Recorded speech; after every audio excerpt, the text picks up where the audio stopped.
Ladies and gentlemen, welcome back to another episode of Couple of Nukes. As always, I'm your host, Mr. Whiskey, and today we have a special guest here for you who's going to help turn your trauma and your tragedy into treasure. Now, this is not only for military members, though that's who she works with the most. This is for everyone across the board. We've all been through our own battles and struggles, and we can learn from each other, and she's here to help restart the fire in your life. That's an acronym that we'll discuss later, and you can find it in one of her many books. She is a published author as well as the host of a podcast, Ms. Sha Sparks. Shay with a line over the A. Can you explain that real quick? I've been trying to figure out what that means. Not Shay with a Y. There is no Y, just Shay A with a line. Well, first of all, thank you for having me, Mr. Whiskey. Just been, it's really been fun getting to know you over the past Appreciate that. almost a month, actually, since we met at Yeah. Podfest. Time is flying. Time is moving so I know, fast. I know. So my name is actually a made up name. My real name is Shayla, Oh, okay. and there is no Y in how my parents spelled Shayla. And so a friend of mine in high school wrote me a note and he called me Shay and he wrote out SHA with a line above the A. And way back then, we learned phonics, which was a long A over a line above the A was a long A. I think it's called a micron or a macron or a dicron or Yeah, something like that. something like that. Was this a love And letter? It sounds like a little love letter, maybe. it was not a love letter, actually. Okay. Um, as far as I know, if it was, I've totally missed the part now that you say Yeah. that. And I thought, that's a really cool way to spell Shay. And so jump ahead to my career. I was a hairstylist for many years and I worked in a salon with a Yeah. We can Sheila. see it. We can see it. It Right? shows. You can see it with the hair, Yeah. yeah. And so I worked with a Sheila, and it's literally Okay. just one letter away. She had an E and I had an A, and we got clients confused all the time. And she Okay. um um focused on coloring and I focused on cutting. So she's like, you need to change your name on because she had been there first. And I said, okay, I'll be Shay with a line above the A. And there it was. And I've been Shay for 20 something years and it just is stuck. So yeah. Wow. So Yeah. since you were in charge of cutting, you're the one who had to cut some letters off of your name, huh? Yeah. Yes. All Thank lines you. up I love that. perfectly. Yeah. I love that. So please share with us kind of, so obviously you did some hair work, and then from there, how did you end up podcasting and writing books? What kind of inspired you? What was your spark? The spark and Mm. sparks. Yeah. Well, you'd mentioned about the trauma into treasure. So I'll take you back to the trauma. So I was in an abusive relationship for a Mm. long time. And when I got out, I started the healing journey and peeling away the layers of the Yeah. onion that I am, that we all are, right? Right. And I started counseling right away, started coaching, listening to podcasts, reading books, and journaling and healing. And during this, I'd say 4 to 6 months of time, I had some really profound experiences. One was I learned about myself that I had this voice, this inner voice that was not helping me in any way, shape, or form. It was hurting me and it was disempowering me. And I thought, I really need to change how I'm Yeah. speaking to myself, right? Number one. And because I started to do that, I started to shift the way I spoke to my family, and especially my dad. My dad had Okay. been drafted to Korea during the Vietnam War. However, he had never shared that story until 6 months before he passed away. Unfortunately, I That's a didn't know. shame. Yeah, I didn't know enough about podcasting before, or otherwise I would have, had recorded all of our conversations because I miss him so much. Right. But he started.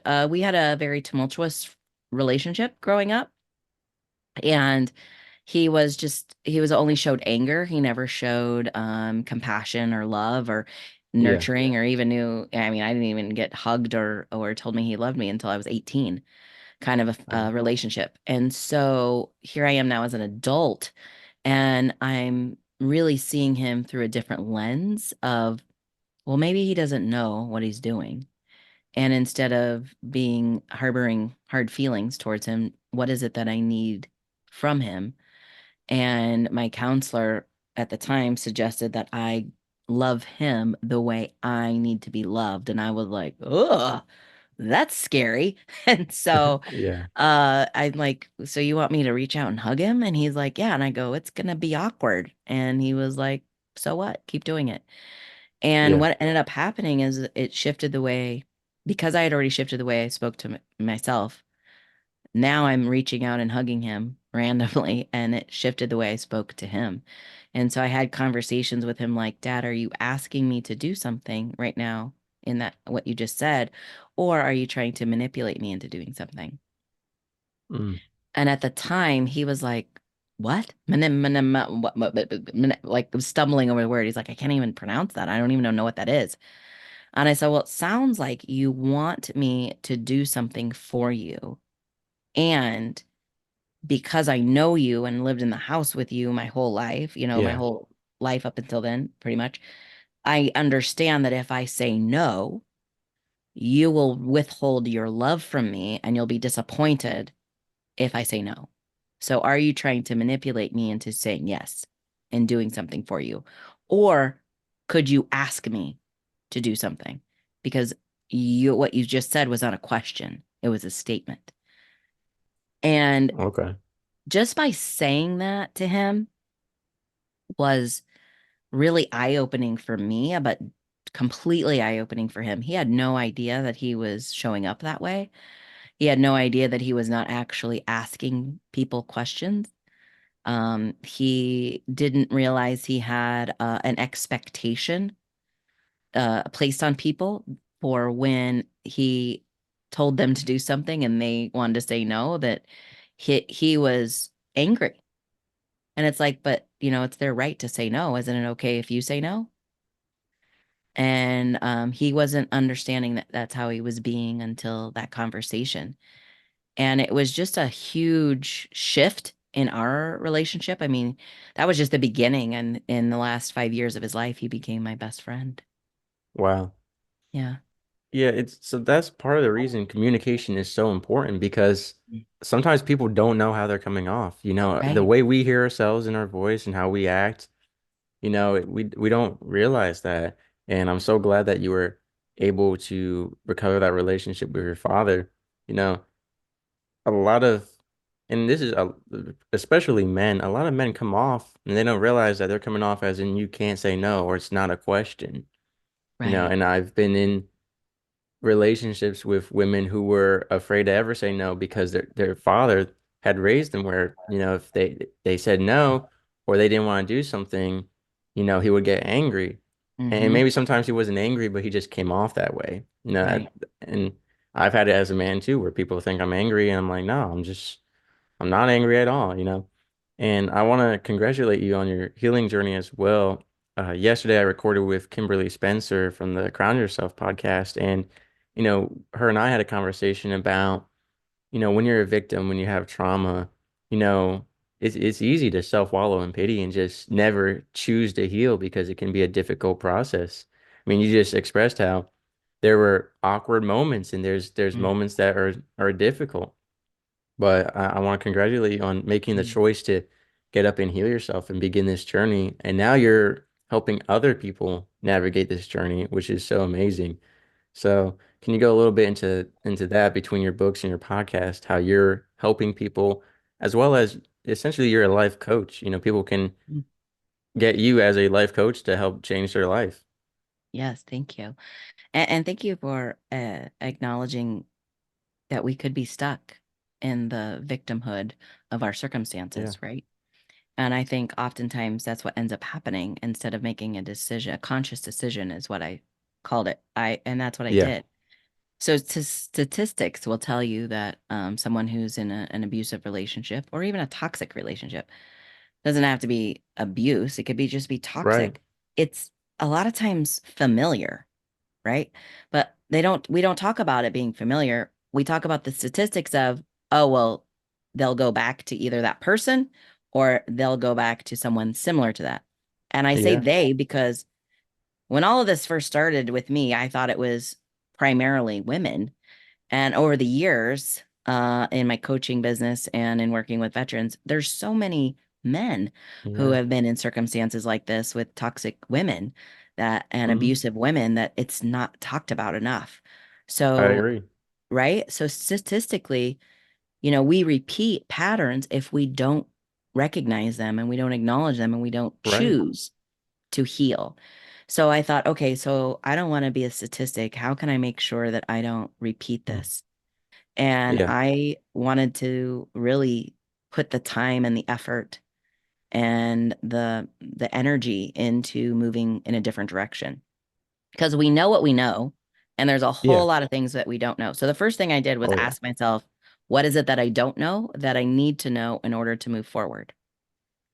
And coming from a place of curiosity and exploring that rather than from a place of judgment or fear or worry. Um, One of the things I during this early stages of my healing process was the willingness to be vulnerable, the willingness to really say what I wanted to say Right. instead of what is it? Say what you mean what you say, and not say it meanly. Yeah. Yeah. Being sarcastic, Mm. right? You were a And very sarcastic person. absolutely. And Yeah. sarcasm is really anger in a clown suit.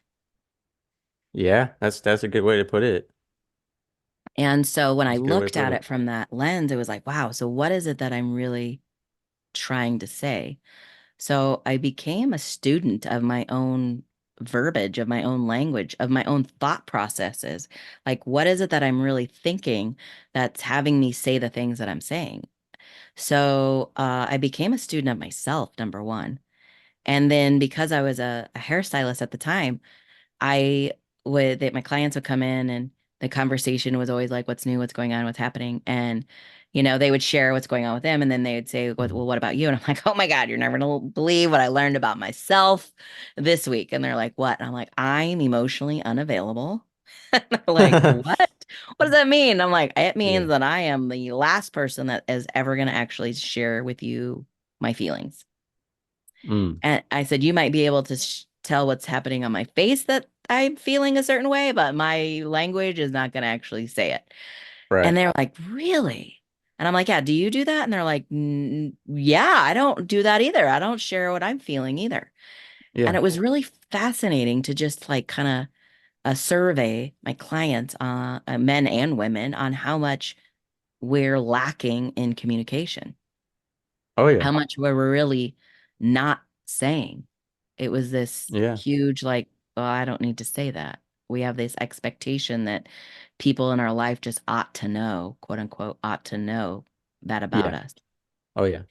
And so once I learned and was able to just be vulnerable and really say what I mean and mean what I say and not say it meanly and share that with my clients would go away for 4 to 6 weeks and come back to their next appointment. And they're like, oh my gosh, because of what you said, that really shifted my relationship with my team at work or my boss or my spouse, my kids, my parents. Wow. Like, have you considered being a coach? Have you considered writing a book or starting a podcast? And I was like in the back of my head thinking, well, I mean, yeah, kind of, but I don't really have the confidence Yeah. to do it. And so because I had such beautiful, amazing clients that spoke life into me for the first time ever, I didn't have that growing up. Right. And I thought, well, what if they're right? What if they're right? And the worst thing that can happen is if I explore this, I learn a new skill. I can always cut hair. Well, what if I find a new skill that I like? And so Right. I say I borrowed their confidence in me. And then I pursued that curious exploration of, well, what would it look like if I became a coach or wrote a book or started a podcast? And like they say, the rest is history.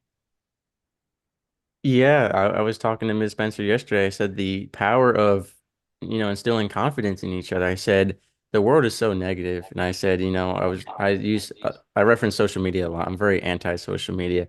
I said if a woman posts a picture, I can't really speak for men. I don't look at pictures of men online, but like occasionally in my feed, Instagram will throw in a woman, and I'll look and I'll see the comment section is nothing but either perverted, sexualization of Mm. her or people hating on her for no reason. I said, Yeah. And I'm sure it's the same with men who post, gym pictures or whatever, but it's like everything is so negative out there. It's always Right. criticism or perversion or no in between. We need to be complimenting each other. We need to normalize complimenting. It doesn't happen enough at all. Maybe in your small friend group, you'll occasionally compliment each other. And I know, especially with men, it's even harder. But I think women too are very judgmental of Mm. their friends within their own friend group. I mean, let's be honest, that's the way it's always been. Women will talk about each other behind their backs or Mhm. tell you look pretty and then whisper to her other girlfriend, the way what she's wearing is awful and stuff. We really need to be honest. And you mentioned communication, and that's Mm. so important, especially for, relationships, romantic relationships, but in general. Yeah. And you said something that I can actually relate to personally is you said a lot of people express themselves but they're not expressing themselves. They feel like Mhm. people should just know. And I've actually gotten that criticism in romantic relationships I've been in where they said that I need to open up and talk to them more. And I felt like it was very obvious how I felt. But it's Mm. obvious to me because I'm the Yeah. one feeling it. I think this goes Right. for everyone across the board, how we feel is so obvious to us because it's how we're feeling. And we may think these little things we're doing to kind of like hint at it or, are expressing it properly. But the truth is, those hints might only be things that you would think of because you're the one employing them. So really you need to just communicate. And like we said, Shay, it can be hard. It can be very difficult to communicate, to have those difficult conversations, but it's important. I think a lot of people are, like you said, you called it emotionally unavailable. Another term that is commonly used is bottle up their emotions as well. Mhm. They bottle them up, and then you have these expressions of it that are not healthy, Right. that are, that instill fear in people Mm. because they're like, you get angry or you get upset. Or it comes out passive aggressively, like you said, the Yes. sarcasm. Yeah. I've never enjoyed sarcastic humor really, unless I know like it's coming off of a joke. But there's a lot of times people are sarcastic, and I'm just like, what a rude person. What a jerk, Right. No Right. offense, I know you're sarcastic, but yeah, it's like, and you question where was that coming from? Yeah. And another thing I want to address is you were talking about patterns and statistics, Mm. and someone had brought up to me because my parents had a very unhealthy relationship, and I never realized it until later on in life Right. that I kept dating women who were like my mom and Yeah. how they were, or that I would put myself in a situation where I was like how my mom was in her relationship with my father. And they said, well, look, even though it's bad, you grew up with that normalized. And that kind Right. of blew my mind because I was like, I always thought I'd never want to have a relationship like my parents. Mm-hmm. And people kept saying, well, you keep ending up in relationships like that because it's comfortable to you, which you Yeah. mentioned is familiar. He said it's Yep. familiar. It's almost a learned behavior. Well, it's all And you know. It's yeah, literally all yeah. you know. Yeah. There's people who grew up, thinking it was normal. Like I had a guy come on my show, Ricky D. Sluter, and his father would get angry and rip furniture apart and smash stuff. And he thought everyone's household was like that. He thought everyone Yeah. went home and their parents was like that. So Shay, did you grow up thinking that fathers don't hug their daughters, or you saw other fathers displaying behavior that was unfamiliar to you? Yeah. So growing up, yeah, absolutely. I remember being at my best friend's house, as kids playing as, even young teenagers, and her parents and even her older brothers would go around when they would leave for the evening and they would hug and kiss them and say goodbye. And I was like, wow, that's so weird. And so, because it was Yeah. so foreign to me, right? Yeah. And it was like, wow, I've never seen that before. I've never seen a parent show love to their children, let Yeah. alone an older sibling show love to their younger siblings. And as I get stayed, and our friendship, blossomed over the years, they would do that for me. They would like hug and tell me goodbye. And I was like, oh, that's so weird and so great at the same time. Like, why was I not born Right. into that house? And I'll tell you, when I'm on this healing journey, the two books that literally changed my life was a book called Women Who Love Too Much, and it should be titled People Who Love Too Hard, Yeah. because it's really what we do. We as humans, we love too hard meaning we love the other person so much so that they'll love Yeah. themselves. And men do it too. In fact, I've Yeah. again coached so many men who have been in situations just like you explained. Hmm. We're trying to heal our childhood through our adult relationships. And the other Yeah. book is called Boundaries. And Mm. that's really where it comes from the, well, what is it that you're willing to accept? So when you look at your childhood and you go, okay, that didn't feel good, Yeah. even though you might not recognize it until you're in it again, right? And you go, okay, well, that didn't feel good. I don't want that again. So when you're in a relationship and all of a sudden it shows up, you have the opportunity to go, this is not okay. So when you're talking about Yeah. communication, it goes back to being able to articulate what is it that you're articulating to yourself. Right. Because a lot of times we blame ourselves for that situation, right? Oh yeah. Like, oh, it's our Yeah. fault. Oh, well, we're in this relationship because I'm doing something wrong, Yep. right? And depending on the person that you're with, if there's any kind of like gaslighting or narcissism or I anything was like just that about to say going that. on, Yeah. yeah, right? Like you literally are going, oh my God, I can't believe I did that. And this caused this person to do this. Hmm. And it's like, hold on. Yeah. And then you're They're, scared to set boundaries. A lot of women and yeah, men feel like setting boundaries is wrong or they weren't allowed to within their home or past relationships. And this is what we've talked about before in the show, that past relationships, really affect your future relationships. You kind of, mhm, like I said, I've been in relationships where I've had partners who were like, oh, well, you're like gonna actually like take me out for food. Like I was told like we have to eat at home, like, because I'm not a good person. I'm not allowed to get food. Like stuff like that. Like it's crazy yeah, sometimes the things I hear. And what you said really hit close to home. You said we love people because they need to love themselves. And I've been in a lot of one-way relationships, or same. I've been in relationships where I've just been used as a confidence factory for someone who Mm, was insecure about the way they looked and they were self-conscious. And so it got to a point where they were demanding compliments mm, like I was given 5 to 6 compliments a conversation. They said that's not enough. And eventually I said, I was thinking about it. I was like, wow, look, you need to love yourself. I said, I can't, it's hard for me to love you when you don't love yourself because then I'm loving you for yourself and for me. I got to give you two people's amount of love, if that makes sense.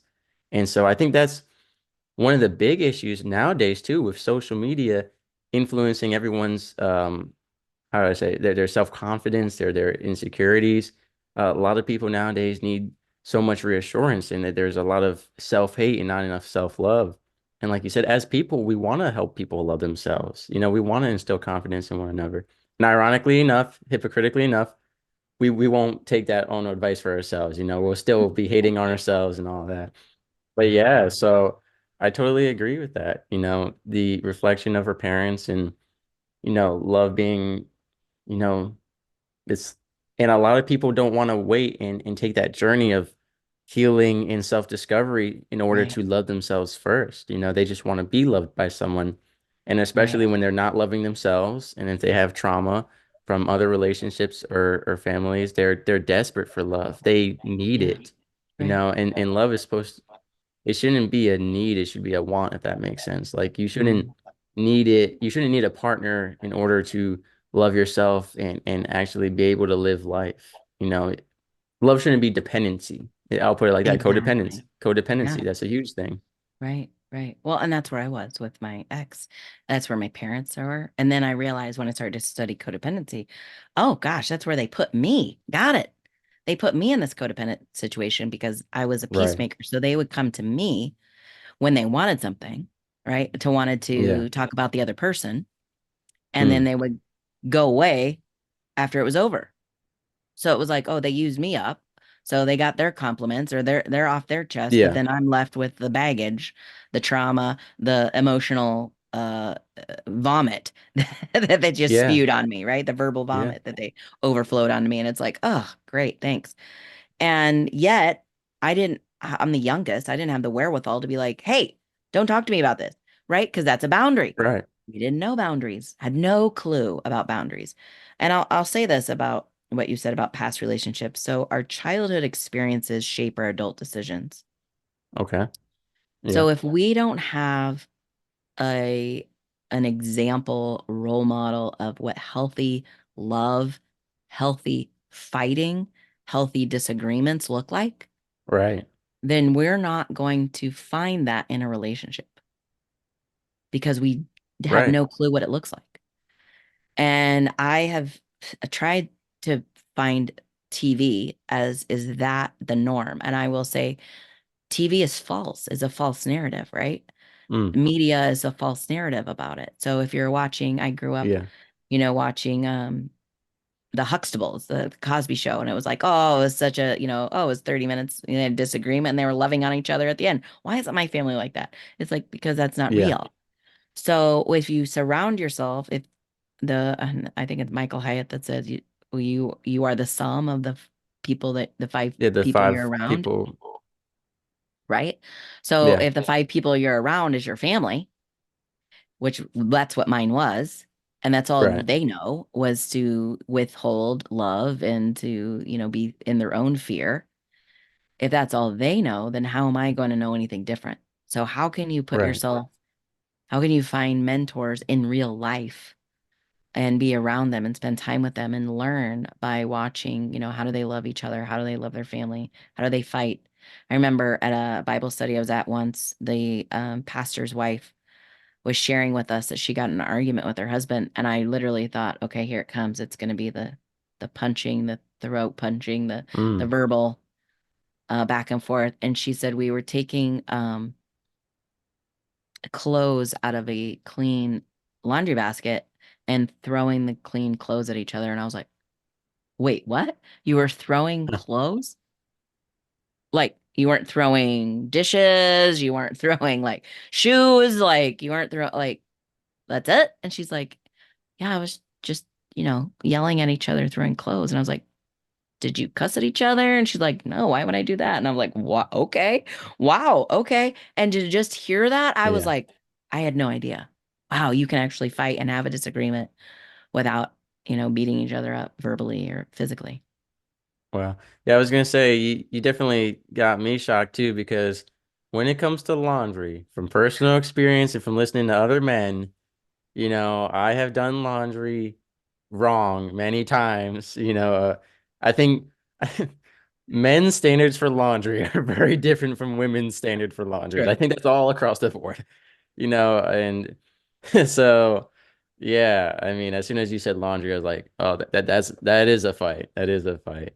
Now, Ms. Shea, I had a airline pilot, Captain Russell Roberts, on the show yesterday, and he and I talked about his father. At first, he idolized his father. His father was Hmm. his hero. His father Yeah. was the perfect man, ideal man, because that's how young men grow up viewing their Right. fathers. Right. And women too are supposed to look up to their father as this is ideal man. This is what a man is supposed to be. Yeah. Because he had a father who kind of, as he grows up, and I read his book, it was a biography. As he grows up, he realizes how awful his father is. And Mm. as a result, he did what I've done, which is I found father figures and mentors who weren't great guys, but to me they were better than my dad. And so Right. I'm just curious, did you, because of your trauma with your father, obviously you healed, but that was way later on in life. Did you grow up and get attached to any parental figures, father figures or mentors or mothers who, maybe they weren't the best examples, but because of your parents because they reminded you of them in some way, or they were just better than them, but still not great people? Did you find yourself kind of like being gravitated towards those kinds of people at all? So I had kind of the opposite effect. I Okay. was defiant to authority. Yeah. So I Mm. was, you can't tell me what to do kind of attitude. Yeah. I was a troublemaker. Surprise, surprise. And I started drinking at a really young age. The first time I actually got drunk was 11, Wow. and I was smoking cigarettes a pack a day at 14. I was drinking Pack a daily. day. Oof. I was drinking daily at 15. I got a DUI at 16, and my dad actually came to pick me up at the um, police station when I got the DUI. And when he showed up, all I could think of is he'd been out drinking the night before because it was his birthday. Yeah. And we get in the car on the way home, and he didn't say anything to me. And I'm kind of glad that he did, because the other side of this was, why are you going to try to parent me now? Right. Like, you haven't really parented me my entire life. Because I remember one time, probably during those 14 to 16 years, when I was that old, he said if he tried to put a curfew on me, and he's like, "You're gonna be in this house at midnight." And I was like, Right. "Really? Watch me." And I walked in at 5 a.m. And I think that's what happened is I went, you know what? You've never parented me, so I don't know why you're gonna try to parent me now. Yeah. Yeah, And I get that. right, so I was like, no, I don't think I looked at role models I think I looked at my friends' parents and was like, that Mm. would be great. But I never really thought of them as I want to be like them one day. I think I was Okay. still stuck in the F you to authority. Yeah. Well, and that's something in relationships too, the oh now you want to care mentality, which Yeah. I think it's good to have that on it's a balance, right? It's good to have that because you want the hey, that in some way you're setting a boundary, right? You are respecting yourself by saying, look, you had all the time in the world. But on some other level, I think especially with people who are unaware of their actions or are trying to improve, you should be patient and forgiving. There's a balance between Yeah. forgiveness and then overly forgiving. And Mm. sometimes you got to remember two people are overly forgiving out of fear. So there's a lot of factors that go into it. Yeah. But And people are over forgiving because their trauma, right? Their trauma yeah, stems comes from that. And they're like, oh, I'm sorry. I'm sorry. In fact, I've seen a lot of social media posts that say stuff about that. Like, the more I'm sorry's a person says, and the more thank you, thank you, thank you, thank you. And they thank you for all the little things and all the you're about to call me sorries. out here. It's You're because gonna of say it's more trauma? trauma that we've Yeah. experienced. And so it's like, gosh, we don't even realize that it's okay to not say sorry. We don't have to apologize for, Yeah, I've seen that before, the overly apologetic yeah. and And that's been me. I'm thank you much too. better Yeah, at it. I say a lot of thank yous. But you know what? I It's do too. because well, I can understand it because I've dealt with some awful, awful people and situations. Anytime anyone's nice to me, of course I say thank you because to me that's not normal. That's you going above and beyond. Sometimes, like for Right. you, if someone hugs you, you're like, wow, thanks. This Yeah. is more than my dad's ever given me. Right. So it's interesting to think how your childhood affects you. And now you take that trauma and you turn it into treasure for people. So I know you've written a couple books here, and I'd like you to mention them. They're going to be in the description below for this show, so you can find them on Amazon or wherever else you buy your books. I'll have the links there so y'all can take a look at them. But could you just give a little brief overview of them? Yeah. So one of the things that really helped me during this process was I had already been journaling. And it's funny because in high school and middle school, we had to journal for Right. English class, and I Yeah. hated it. Absolutely hated it. Yeah. I would talk about being defiant. I would basically yell at the teacher inside the journal just to see if he ever actually read it. And but what was so amazing about when I started to journal at this stage in life, um, I said, I don't even know what I'm gonna write. And that's what I wrote. Literally, like, this is so stupid. I don't even know what I'm doing. I don't know what I'm writing. And in that Yeah. first journal entry, I figured out how in middle school I was having anxiety attacks. And I was like, wow, I Okay. never realized that's what I was dealing with. But that makes a lot of sense now looking back at it, Right. the adult Yeah. perspective, right? And at the time they didn't use those words. They didn't use those words like anxiety Yeah. attacks and fear and stuff like Yeah. that. It was like a You taboo were almost kind of Yeah. thing. Yeah. Well, they didn't have that kind of knowledge or depression. None of that was around. Yeah. And I think it was ADD, also a very ADHD. negative stigma around it too, Exactly. Yeah. besides. So, Oh, heaven forbid you go see a therapist or a counselor or anything like that. yeah. But what I had done is really started to heal myself by capturing my thoughts.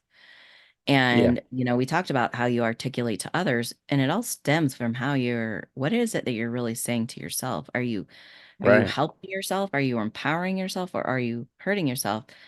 So around this time of my healing journey, even though I'd been journaling before,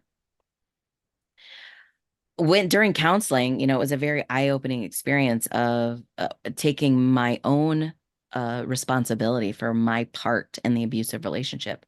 Right. And he said, so he was a bully. And I said, yes. And then I said, said some of the things that I did. And he said, so you bullied back. And I was like, yeah, I was a bully. And Mm. then I was like, wait, I was a bully in middle school too. Yep, sure was. Yeah, I was. And it's like, oh, got it. Yep, sure was. So it goes back to the hurt people because they're hurting. Yeah. And Yeah.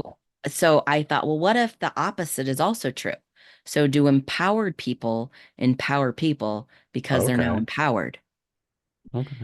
Right. And so I thought, Yeah. so as I'm journaling, I would write about this kind of stuff, this kind of thing, and really kind of question that. And my journaling, to be honest, I'm a very spiritual person. It pretty much became a letter to God every day, That's awesome. just thanking him, because Yeah. when you have nothing and then all of a sudden you Yeah. have hope, you become Right. extremely appreciative of everything. Oh yeah. And so that's probably one of the reasons why I'm sure that you thank people all the time. And I know that's one of the reasons I thank people all the Yeah. time, because I literally am so appreciative. Oh yeah. And I started to kind of have a conversation like in a prayer journal in my journals. And I started to go with, so what is it that I'm really saying to myself?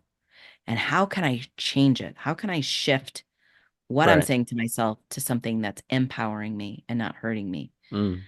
And so my first book, I didn't set out to write a book.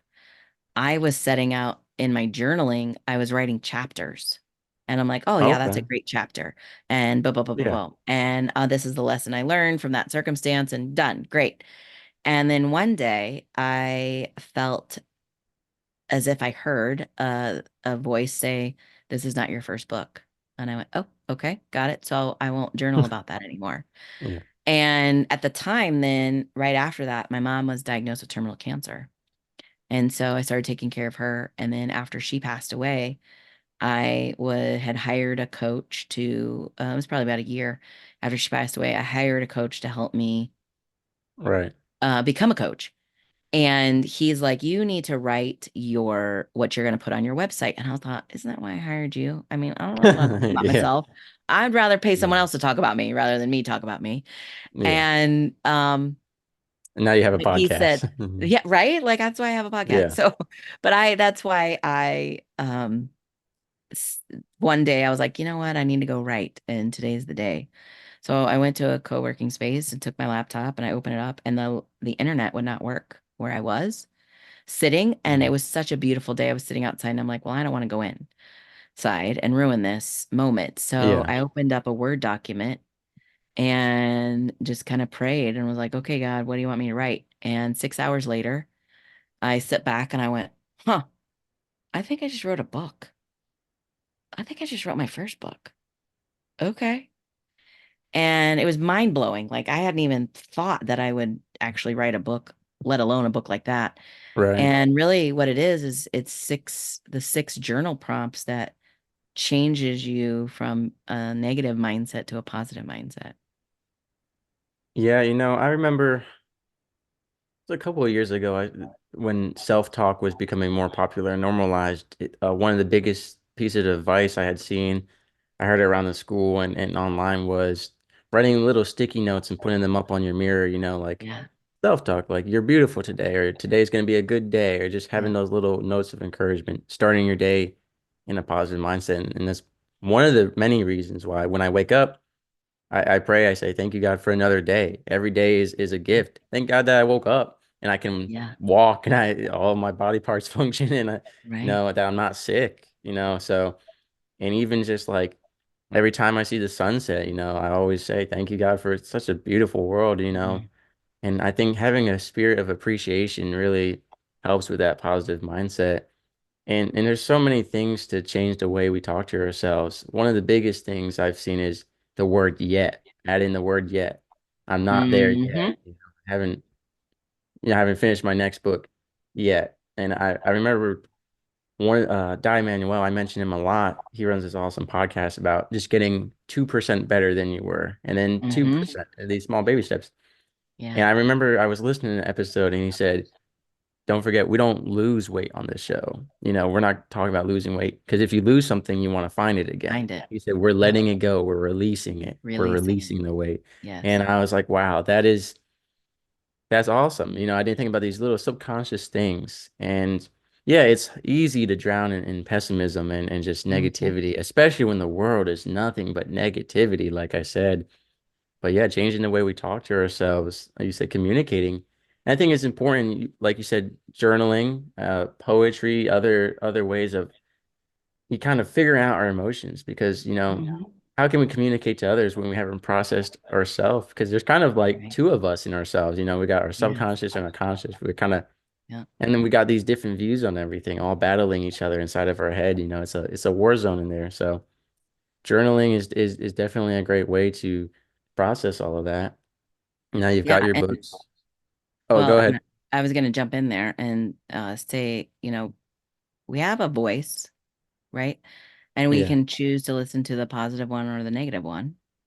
yeah, And my first book is called How to Get Your Voice Back because it's really about, yeah, make finding and creating the voice that empowers you rather than listening to the one that is taking you down.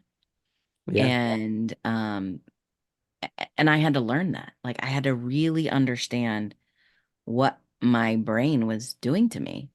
And it's kind of like when you hit repeat on a song, right? Okay. That's what happens when we have this a negative inner voice. It's repeat. So again, I thought, well, how can I shift that to have a positive repeat? And, just changing the way we speak, saying the word yet, and Right. taking the word but out of our language and putting it with and. Because Yeah, that's a good anytime that one. you use but in a sentence, the first anything before the but is a lie, Yeah. right? Or Yeah. it's counter, Always it's not countering. Yeah. true now that you've said the second thing. I love you, but, you know, Mm, people say that. Or yeah. and it's like I love you and Backhanded compliments too. hell Yeah, yeah. yeah. That was my family. That was my mom. My mom was an expert at that. Huh. Yeah. Yeah, part of the reason you're talking about repeat is actually not only is the negative voice on repeat, but it's stronger each time. Negativity builds off of momentum, and positivity is even harder to keep momentuming. There's always so many things against it. There's so much fuel for negativity. But you said it best. In fact, it's funny. It's in children's cartoons. It's displayed so easily. You got the angel on the shoulder and the devil Yes. on the shoulder. I've seen it in so Yes. many kids' cartoons. Yes. That really is the truth. I mean, and you have your book, Navigating Finding Your Voice Back. Which one are you going to listen to? And it's so I love in the cartoons they always have the little devil kick off the angel, and that's the only voice that's left. But that's the Yeah. reality. That's the Right. reality of it. Right. Well, and it's interesting because they program us. Think about it that way. Yeah. They're programming us as children that the angel's kicking off, or that the devil's kicking off the angel, right? Wow. So we're Subconscious learning at a young indoctrination. age, right, that it's Yeah. okay to have this negative voice. And it's like, no, no, no, that is not right. A really great book, speaking of the devil, is Outwitting the Devil by Napoleon Hill. Okay. And it really, the way he wrote it, he was having a conversation with the devil on the Mm. things that we were experiencing. And it was written in the 20s. They didn't publish it until the 60s. And when I Wow. read it was 2020, and Okay. it could have been written now. That's the crazy Wow. thing about this book. It's just so profound on how we're conditioned and how, we have as a society, whoever they are, Yeah. quote unquote, right? Hmm. They don't want us to be positive. They don't want Yeah. us to actually think for ourselves. They don't want us to look at the optimism. They don't want us to have that aspirational hope. They don't want us to have hope. They Yeah. want to keep us in fear because when they keep us in fear, that's how they control us. Yeah, I think that's part of the reason they took Bibles out of education because the Bible is ultimately a book of hope, a story of hope and Yeah. good overcoming evil. Spoiler Yeah. alert for anyone who hasn't read the Bible, we win. And We win. that's yeah. So yeah, but that being said, Miss Shay, so obviously this is what you do almost every day. You help change lives. And so as we leave here, you've already left my audience with a whole bunch of wisdom. But is there anything else you have for us or that you'd like to discuss? Just, if you want to connect with me, I would love to connect. I do. I'm also a certified fearless living coach and a master practitioner in neuro-linguistic programming, I don't even know what that is. mental and emotional release and hypnosis. And so I definitely help like remove trauma and from the unconscious and be able to install positive affirmations as well. So, if you are interested in any of that or learning more about what that is, even you're like, what is neuro linguistic programming? Feel Yeah, free to message me on social media, on LinkedIn, Facebook, TikTok, Instagram, YouTube, at Sha yeah. Sparks. That's ShaSparks, or you can go to my website at shasparks.com.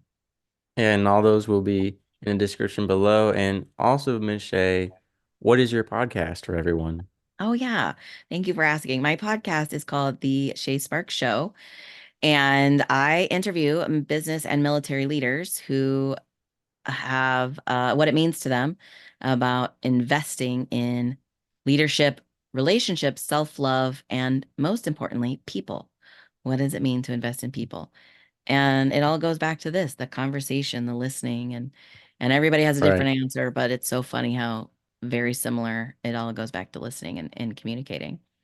And I will say this for the seasons 10.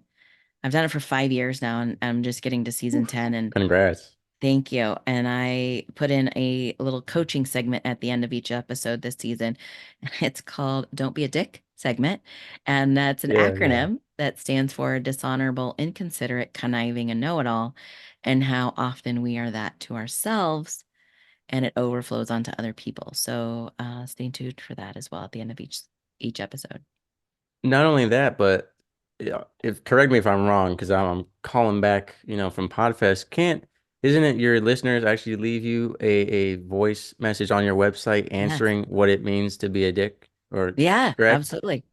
Absolutely. So, yeah, so if you go to the shasparkshow.com, and after you've listened to an episode, you can leave a voicemail or a voice message, and I will play it on the show and what you got out of what you got out of the session, or what you got out of the session, what you got out of the episode. It might have been something my guest said, it might have been something I said, it might have been like, oh, that was a great aha moment. Because I feel like once we learn something, it's knowledge, and then it's not until we share it that it becomes wisdom. And so when we Yes. share our wisdom, Yes. that's really when the magic happens in the world. It creates a ripple effect. And that's what, Mr. Whiskey, that's what one of the many things that you are doing is creating a Thank you. beautiful ripple effect in the world. So Yeah. thank you for being willing Oh, to do I so. appreciate that.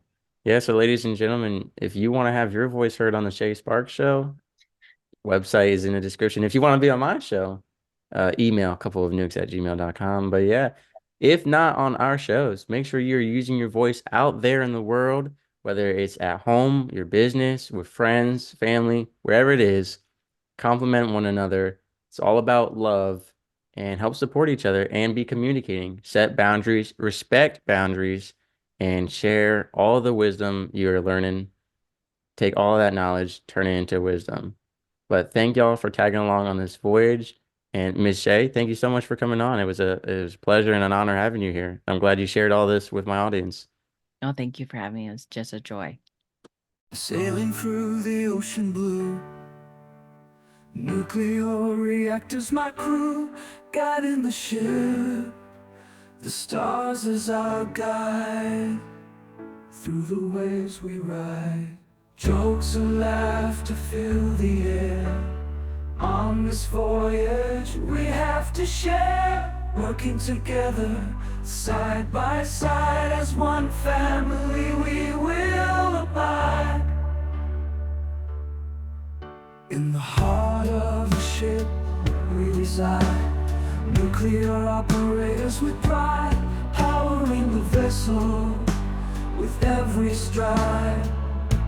Our mission, a source of great pride.